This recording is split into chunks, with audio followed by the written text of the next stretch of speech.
Hello and welcome to the Empowered, Sensitive and Creative podcast. My name is Rim. I'm an artist, a certified life coach and an NLP practitioner, and the creator of the Empowered, Sensitive and Creative retreats. Passionate about celebrating joy and beauty in the everyday, especially when things are falling apart, I'm insatiably curious about human nature, and I look into the world with reverence, awe, and a sense of wonder. Tune in for stories exploring healing through creativity, art, embracing sensitivity, and navigating the subconscious mind. I'll talk about the struggles that highly sensitive and creative people face, and share my experiences, insights, and favorite tools along the way. I'm here to empower you to turn what we often deem to be a curse into your biggest gift. I believe that the more we create together, the more we heal the world. So let's dive in.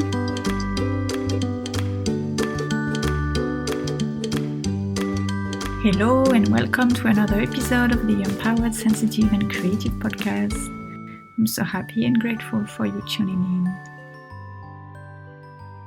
Hello, I'm so happy to be back after a 2 weeks break. It wasn't planned, but funny how sometimes life pushes you to make some choices that are good for you. Right after I published the last episode, which was about professionalism, like trying to be professional as an HSP and why it doesn't help highly sensitive people, I was faced with an opportunity to taste my own medicine. And I love that, the irony of life, that right after you are claiming or declaring something, the universe or life throws at you some test, as if to kind of, I think, to tease you and like, oh, are you sure? Are you sure you really believe that? Are you gonna do it? Or are you gonna do what you used to do in the past? I'm actually proud of myself, if I may say so. And I'm not trying to sound obnoxious or full of myself, not at all. But I think it's important to give ourselves grace and to celebrate our achievements, however small they may be. If like for me, being consistent at something I find challenging, not that I find recording my podcast challenging, but putting myself out there and speaking my voice out is something that historically has been difficult for me since I come from years of gaslighting. I kind of grew up in a gaslighting environment, and I think many of you have as well, because gaslighting, unfortunately, is quite spread, like widespread in society. So gaslighting for me was family, work, classmates, and I also ended up gaslighting myself after so many years. And also I was kind of taught, or at least I understood growing up, that I was not supposed to take space. And I think that's also something a lot of sensitive people deal with, especially women are taught to make themselves small. And that can be quite a big thing to overcome. And therefore, for me, even though I enjoy recording the podcast and doing the work I do, I still have every week to push myself to do it, even though like I'm happy when the recording time comes, but at the same time I do feel a little bit of like maybe I'm not gonna be good enough, maybe I'm not gonna say the right thing. It takes time, I think, to really get free from that, and I'm even not sure it's something we can get rid of forever. I think it's a lifelong work, really, because it's a huge inheritance. I want to say, like, in between brackets, inheritance is like generational trauma and behaviors that we in our society nowadays we inherit from our parents, our culture, society, generations and generations of women silencing themselves and making themselves small. So it's a lot. My point today is not to talk too much about that actually, but just I wanted to put that into context. So that's why I can say I'm proud that I managed to record 13 episodes, and at the beginning of July I have recorded my 14th episode. It's a guest interview, but the thing is, at that time, early July, so right after I published my last episode, I knew I was getting ready to receive my niece and nephew, who are still kids, and I love them to pieces. They are so cute and amazing children, if I may say so. I'm a bit of adoring auntie. But anyway, I was getting ready to receive them, so I wanted to plan my next few podcast episodes ahead so that I would be free, and do also some more work on my other projects so that I would be free to spend time with them. But as things happened, I got sick quite unexpectedly. One day, I kind of had this coming, but one day I just got up and I could not breathe. And actually the day I edited my podcast, last episode about professional, and how I say it's been a big issue for me, like a big shadow that I've been working on. I just couldn't breathe, and I thought I had an asthma attack because I used to have asthma, and I was rushed because I could not. I took some Ventolin, like the spray for asthma, a lot, and it was not working. And eventually, I had to be rushed in the emergency at the nearest hospital. And thank God I didn't have a lot of problem. It was not a big thing, but still, they gave me some medicine so that I could sleep and breathe. And this medicine was so strong that it sent me to sleep for 2 days or 3 days. And by the time I got better and I could stand on my feet, my niece and nephew had arrived, and I didn't have time to do any of my work. And I thought, okay, it's fine, I can still take a day off when they are here, which I did. And I worked all day long to edit that guest interview. And unfortunately, there was the internet connection had not been so great, which means I had to do quite a bit of editing to make sure the experience for you, my dear listeners, would be good, you could enjoy. It wouldn't be I don't want, and I'm sure the result is not perfect, but I would like it to be as enjoyable as possible for you, so that you want to actually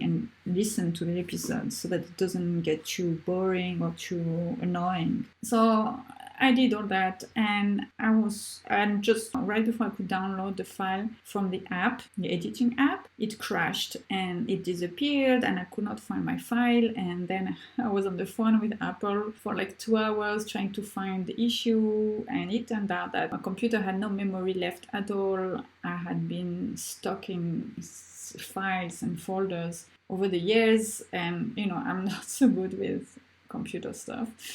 And I confused, I didn't know what I was doing. Basically, I had not solved the problem. I had not paid attention, always postponing it to later when I have more time.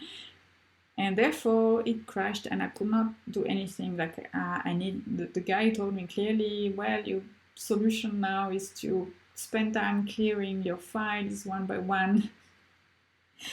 So it was actually I did it. I didn't finish, but I did a lot of it. So it took me a lot of time. And I'm glad I did it because it allowed me to go back and see all the things I need to get rid of. But anyway, all that to say, I was so frustrated. And interestingly, I felt this shadow of not being professional enough coming back to me. So staring at me with a very malicious, lucky, snacky smile and say, really, Rim? Look at you, look how not professional you are. You should be more professional. You're not able to clear to have a proper working computer. You didn't stick to your schedule. You didn't, you're not organized. All of these things, that one can say to oneself. And when one is frustrated and like not being one's best friend. And then I reflected on that. I was like, you see, that's my default programming speaking. It's not the truth. And I decided, like, I had two choices. I thought I have the choice is to work all night long to re-edit this podcast, like to clean up my computer, re-upload the file and re-edit it so that I can have it published on time for that week, like spend the whole evening and the next day, so I would spend 2 days without my niece and nephew. Or I could record another quick podcast episode on the go. But I thought about this, but I didn't feel like it because I was so frustrated. Like I couldn't talk out. Like I didn't want to. I was not in the space to share and talk about anything. I felt like my energy isn't there. Like I'm in my disappointment and my frustration about this issue, and also a bit like overwhelmed by all the work that is awaiting me, the work of filing and decluttering my computer because it's a heavy workload. And also I want to enjoy time with my niece and nephew. So the third choice was actually, why stick to a schedule, like a tight schedule? I'm not working for somebody else. I'm my own boss. Why not enjoy it? I'm here now. I say it's so important to enjoy the present moment and actually not trying to be professional. Being real is more important, and trusting my creative energy.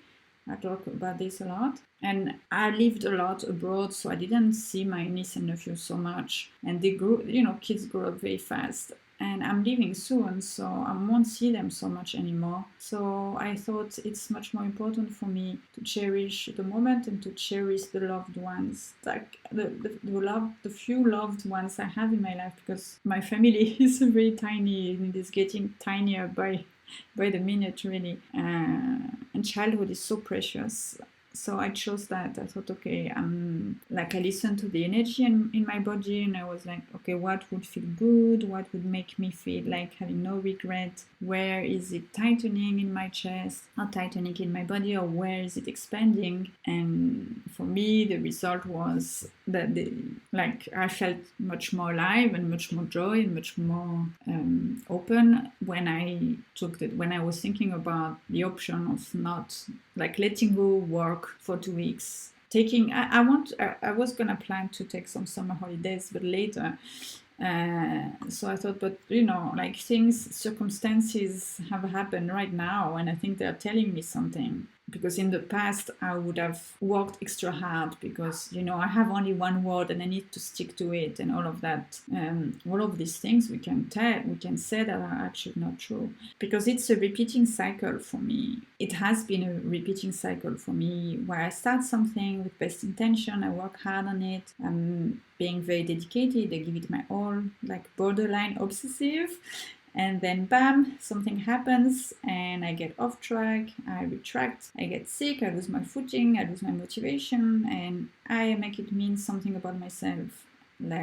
Identify so much with my feeling, which is something many HSPs tend to do, but also if you're familiar with Enneagrams, I'm Enneagram 4. And that's kind of this idea of tying our identity to our feelings. It's a trait. It's not. It doesn't mean we all do that when we're Enneagram 4, but it's a tendency we have, and if we don't watch it, it can become unhealthy. So for me, I feel it's also this. I have the South Node in Capricorn, which is wanting to be very structured and being very ambitious and putting a lot of emphasis on organization, and that doesn't work for me in the long term. I realize with time that things work much better for me when I'm more fluid with my timetable, when I'm fluid with my structure actually, not as in I don't do what I say I will do, but I'm flexible with when I get to do it and how I do it, or how things happen, allowing things more than controlling. It's a different energy, and that comes from my Cancer North Node, which is more about nurturing and slowing down and being more childlike than adult-like. I'm not saying I'm not supposed to be adult-like, but I'm talking more about the opposite, like in the energy. Childlike as in being more in the joy, in the moment, more innocence,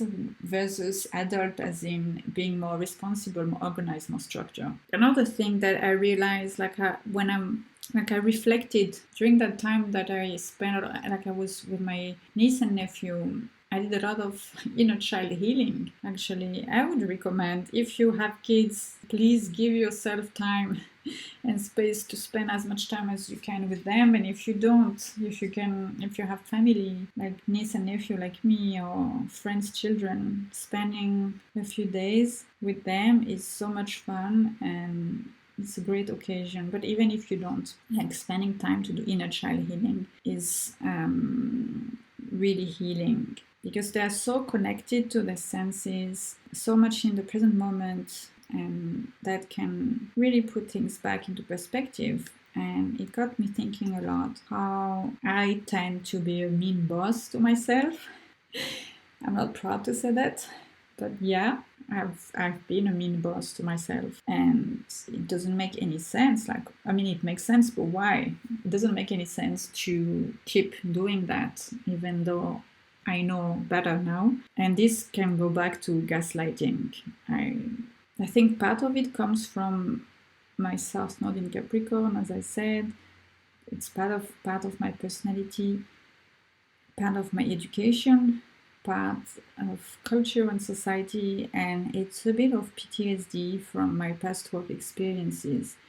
I've always worked in fast-paced environments, and there was always this requirement to work faster, do more, pre-productive, be productive, get things done fast, always new things, always more, running after new trends, running after the new thing, trying to find the next strategy, trying to save more time, to have more, to do more, all of that. And although I always disagreed with that, like I felt it was wrong, I think a part of me, probably because I'm very sensitive, kind of absorbed that.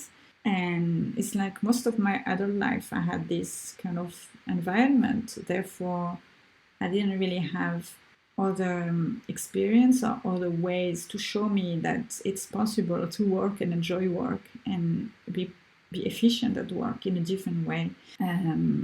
So because I had bosses telling me most of the time that I'm too slow, I ended up thinking I'm too slow, and therefore that this is bad and I'm probably worthless at work and I will never get to anything because I'm too slow. And the way that because I think differently, I pay attention to details a lot, and yes, sometimes I get lost in details. And the way I make connections with things, like I can really, like, my brain works like a tree, like flowers, like, like a blossoming tree. From one idea I go to another idea and another idea, and it can be quite endless. So it leads me, I think it's a way to lead to procrastination, but I come to find that actually this kind of procrastination, if I don't overindulge in it, is actually very helpful to develop my creativity. Because creativity cannot work when it's being contained in one way, and it cannot thrive if forced to be productive, if forced to be efficient, if forced to stick to a schedule. Creativity doesn't stick to schedules. Creativity flows. I think creativity is like water, like a river, more than a river. It's like the sea, the ocean. It flows, and sometimes it creates waves, and sometimes it's smooth and calm, and sometimes it's very like the its waves are very heavy and very high and very agitated. It can be like a waterfall, and it can be like a pool. It depends. It depends on the day. It depends on the inspiration. It depends on what is being created. It depends on the muse of the spirit. So that time, I took that decision to take a break, to step out, and I had this need to really come back into my shell, like my family shell, let's say, not to be outward so much. I did feel uncomfortable because a part of me feels like I feel very connected to my work. It's my purpose. I feel it's like really like the core of my soul. And a part of me is looking forward to see my dreams and my intentions taking shape and growing and blossoming. And I have planned like I want this podcast to grow, and I want myself to grow, and I want to help more of you, like to be able to help you more and more, and also reach more people so I can help more people. And I want to create this community around sensitivity and creativity, so we can thrive, and by thriving, we can make things happen and change the perception around sensitivity, and also change the way, like not change, but like contribute to the changes that are happening around work and the meaning of work and the place and shape that work can take.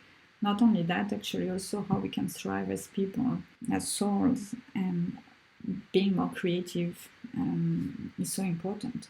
And I think this is a positive thing to have this passion and this clear intention and want to do so many things. And at the same time, I need to learn and learn more and practice more and more to work more slowly, because as I shared many times, I used to have a lot of burnout. I can burn out very quickly, and I think this will relate to you too. If you're listening to this podcast, it's probably because you've experienced burnout at some point, or I actually currently experiencing burnout. And I think it's really important to learn to go to a slower pace. And like earlier I mentioned, my Capricorn South Node is to be structured and work and be ambitious and get things done. But my North Node is Cancer, and what I understand is like my path in life is to learn to take a slow pace and to be more into nurturing myself, nurturing others, nurturing the people in my life, and to nurture the childlike qualities in people around me, in myself and in people around me, to be more into this innocent and joyful state. As someone who is naturally impatient, I've been learning and practicing more and more to be more patient and to learn to trust in divine timing, trust that everything is fine, that I can handle anything that happens, and most importantly, trust myself to go back to what really counts for me. Like, even though I take a break, even though I fall off the bandwagon at times, it doesn't mean it's forever, it doesn't mean I screw up.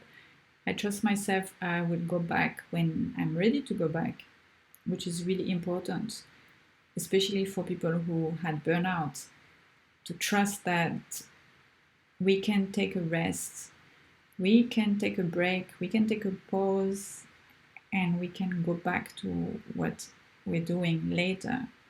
There is no hurry, there is no emergency, all is fine. And learning that sometimes we need to take a few steps backwards in order to move forward. I don't know if you're here, but my cat Twinkle came by and she's purring and she's asking me to cuddle her. She ignores me most of the time, and she always comes to me when I'm working on the computer, especially when I'm recording things or talking on a Zoom call or something like that with clients. It's funny. Because when we're trying to rush all the time and we're not paying attention to the signs, like the things that don't work, or all the roadblocks that can come in the way, the daily challenges. Yes, of course, we can handle and solve challenges on the moment, but sometimes we need to withdraw a little bit and take some distance. I lost my train of thought. What I wanted to say was that, okay, so I think two things I find I've observed from my clients, from my friends, from what I see on social media, from myself, is this tendency we have to procrastinate a lot before we jump into something. Maybe like we have fears, we feel like maybe it's going to be too hard, it's not the moment, we're not good enough, blah, blah, blah, blah, blah, all of those things we say. Like what I did, like I wanted to do this podcast, but I waited a while before I jumped into it. But once we do it, once we start, somehow we expect it to happen and to work and we expect ourselves to be super good at it overnight and that everything will happen overnight, which is completely contradictory. Of course, it takes time. Things takes time to change. Things take time to happen. Look at nature. It takes 1 year to complete a full cycle. And it takes years for trees to grow and flowers, not all flowers, but for some, it takes really a lot of time. For human beings, for babies to grow into adults, it takes 18 years, but even then we're not really finished at 18 years old, and it takes years into blossoming into our true, authentic self. Not everyone, but most of us. It's experience and repetition and challenges and many life events, encounters, and all of that shape us. We keep growing all our lives. So, of course, when we want to do something, a creative project, we want to lead a creative life, it doesn't happen overnight, but in a way it does. Like every day something is changing, something small is shifting. Sometimes we just cannot see it. We just don't pay attention to the little things. We are so focused on the future goal, on the future result, that we forget to see what's happening right now. We forget to enjoy the moment. We forget to be here now, leading our actual life.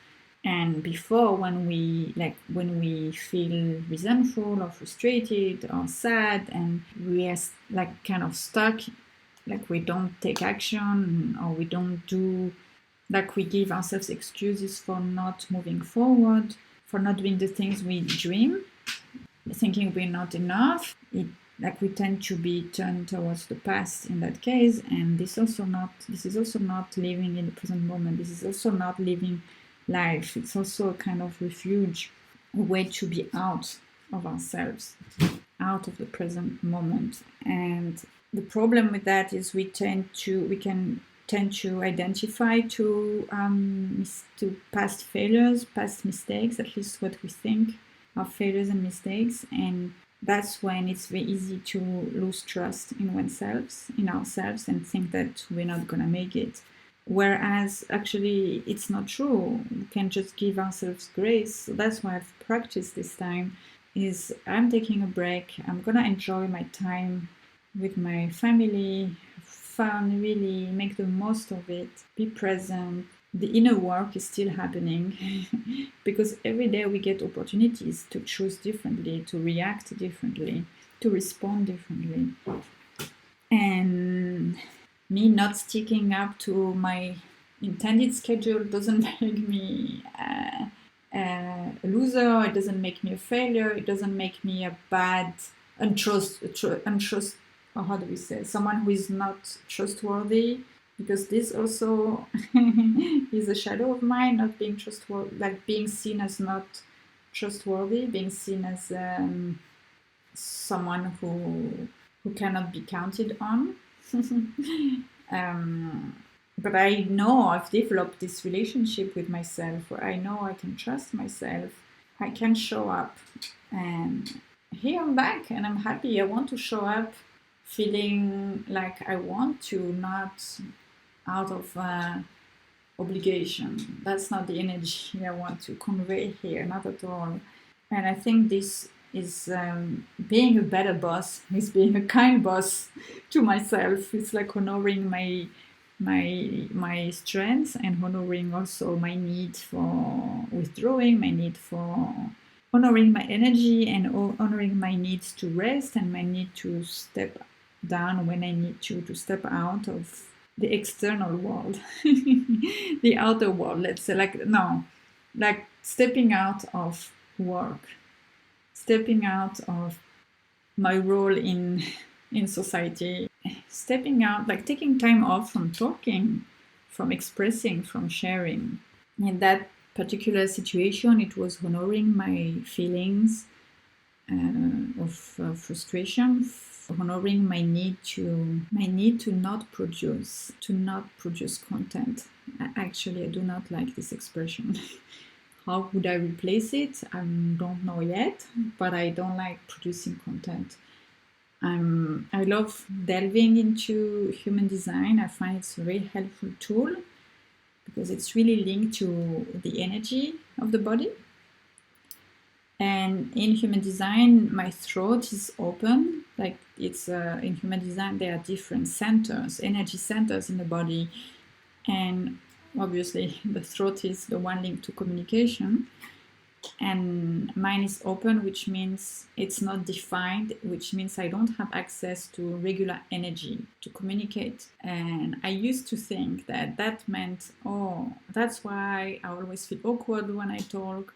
That's why I get lost in my, like I lose the threads of my thoughts very often, or that's why maybe I get lost in details. I had all of this. No, it's just means, and that's why also sometimes I have nothing to say. And yeah, it's not that I have nothing to say. It's just that honoring the fact that I'm not supposed to talk all the time. I'm not supposed to share all the time. And also the wisdom the knowledge, the wisdom that silence sometimes is the best thing one can share.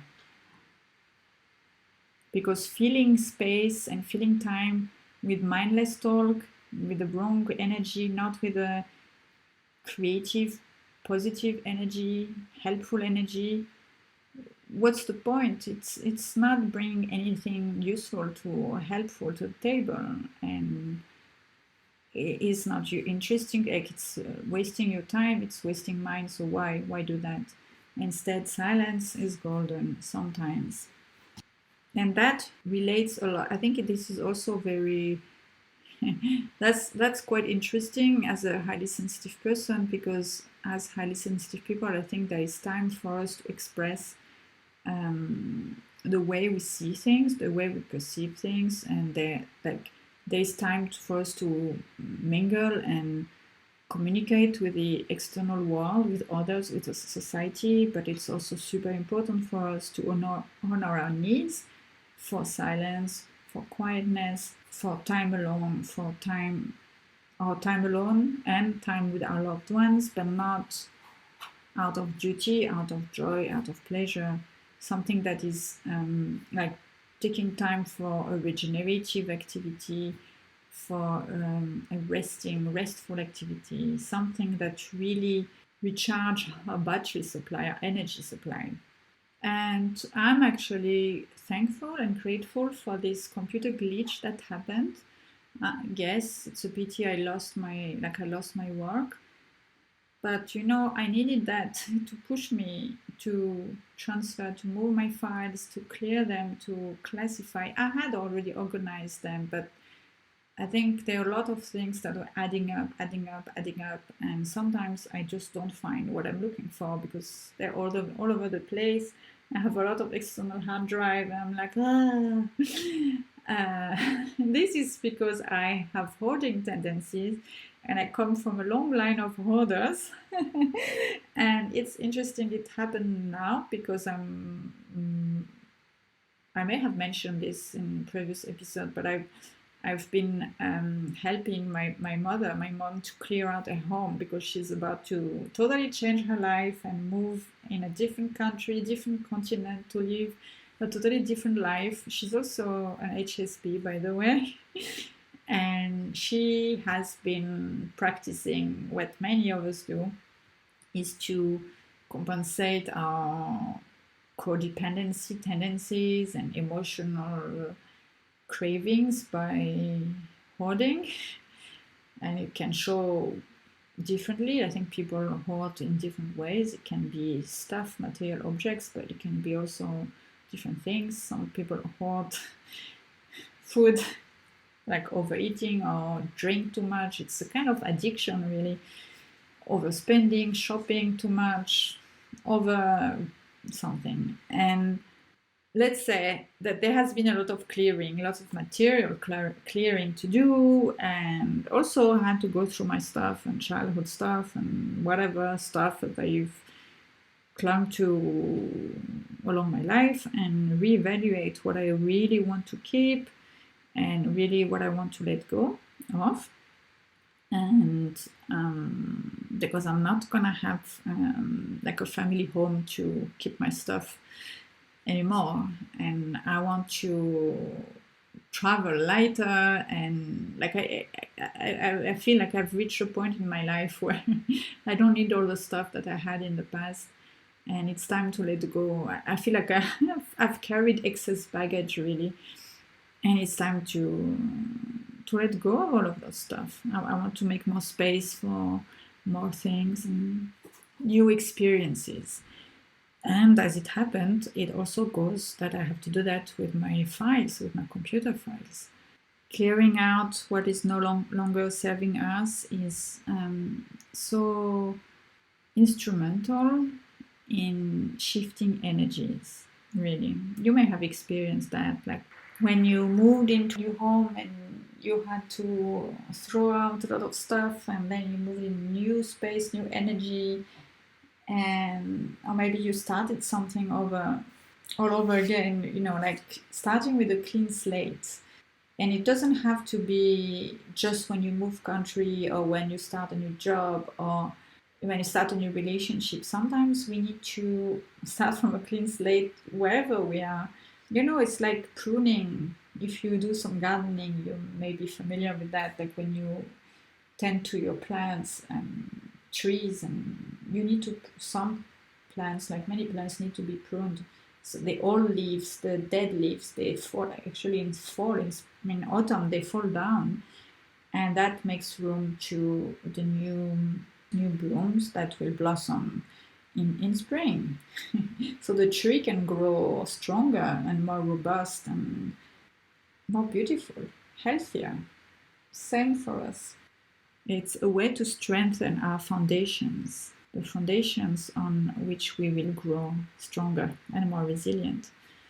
And I want, like, I'm gonna say very candidly, I want more love and more connections and more joy in my life.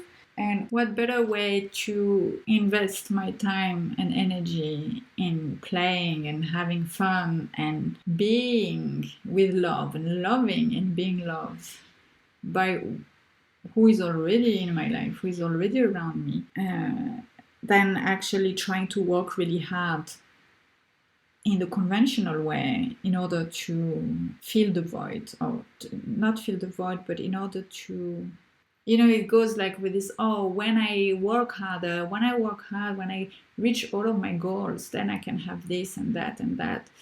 Yeah, it's good to do that. I mean, it's good to reach your goals and all of that, but if you think about energy, the way energies work and the law of attraction, you have to be what you seek. You have to embody what you seek in order to attract it, to be magnetic to that energy. If you want love, if you want joy, if you want connections, be love, be joy, be connections, create connections.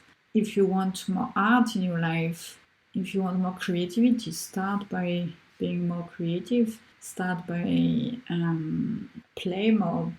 Start to connect more to your senses. Start to be more open-minded, to see things from a different angle.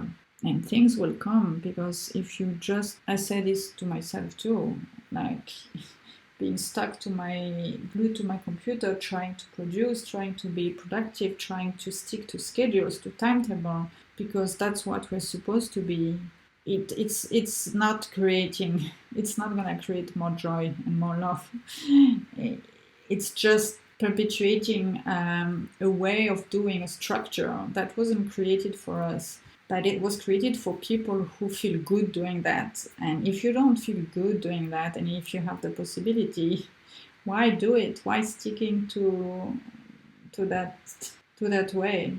In theory, it's easy to say, I love play, I love joy, I love having fun, I love this and I love that. But so often when we are faced with this kind of choice, we tend to overdo because we think we need to play the role of the one who pays attention to others' needs, the one who performs to the good child, the good person, the adult, the responsible.